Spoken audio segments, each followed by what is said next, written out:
Hello everyone, এটা ছিল আমাদের পুরীর তৃতীয় দিন। আমরা একদম ভোর 5:30টার সময় উঠে পুরো রেডি সেডি হয়ে যাচ্ছি ওটিটিসির বাস ধরার জন্য। ওটা ছাড়বে প্রায় 6:30টার দিকে। আমরা 6:20 দিকে ওখানে পৌঁছে যাই। আমাদের গাড়ি চালু হয়ে যায়। তারপরে একটা ধাবাতে গিয়ে আমরা এই নান পুরি টুরি খেয়ে তারপরে বাসে উঠে যাচ্ছি আমাদের গন্তব্যস্থানে।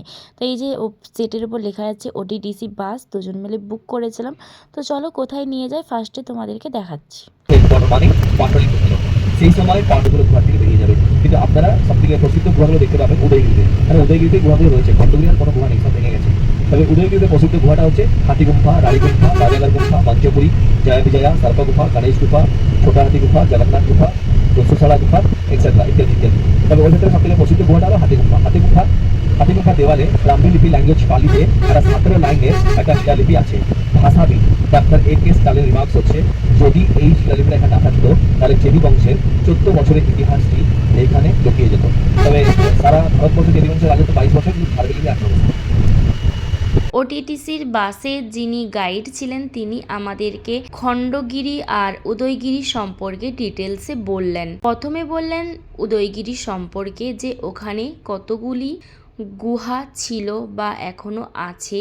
এখন প্রায় সব গুহাই বিলুপ্তি বললেই চলে, তার কিছু কিছু খণ্ড পার্টগুলি রয়েছে। এগুলির নামও কয়েকটা বলেছে, সব তো বলা সম্ভব না, অনেকগুলিই ছিল।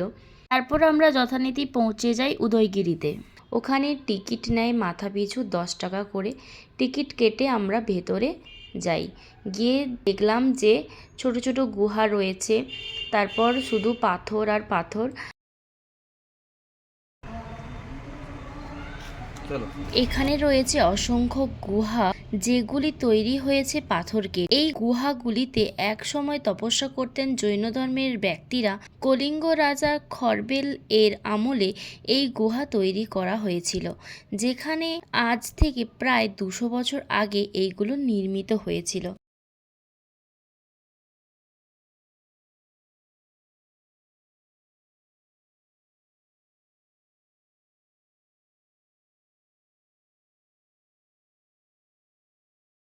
আমরা উদয়গিরিটা পুরোটা কমপ্লিট করি, কিন্তু খণ্ডগিরিটা আর দেখতে পারলাম না, কারণ আমরা যে ওটিটিসির বাস বুক করেছিলাম ওর প্রথম ম্যাটার হলোই যে টাইম।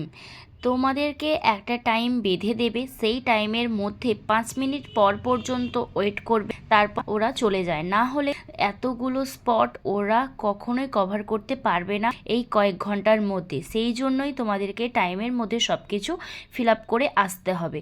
সেই জন্য আমরা খণ্ডগিরিটা প্রায় তো দেখা যাচ্ছে এখান থেকেই। উদয়গিরিটা পুরোটা কমপ্লিট করে খণ্ডগিরিটা জাস্ট একটুখানি মুখ গলিয়েই দেখো, গলিয়ে আমরা চলে যাচ্ছি ওটিটিসির বাস ধরার জন্য। বাসে উঠে টুকটাক কিছু খেলাম, খেয়ে তারপরে আমাদের নেক্সট ডেস্টিনেশানে যাচ্ছি। তো এরপর কোথায় যাচ্ছি নেক্সট পার্টে অবশ্যই আসবে। তো আমার চ্যানেলে অবশ্যই চোখ রেখো, আর লাইক কমেন্ট শেয়ার সাবস্ক্রাইব।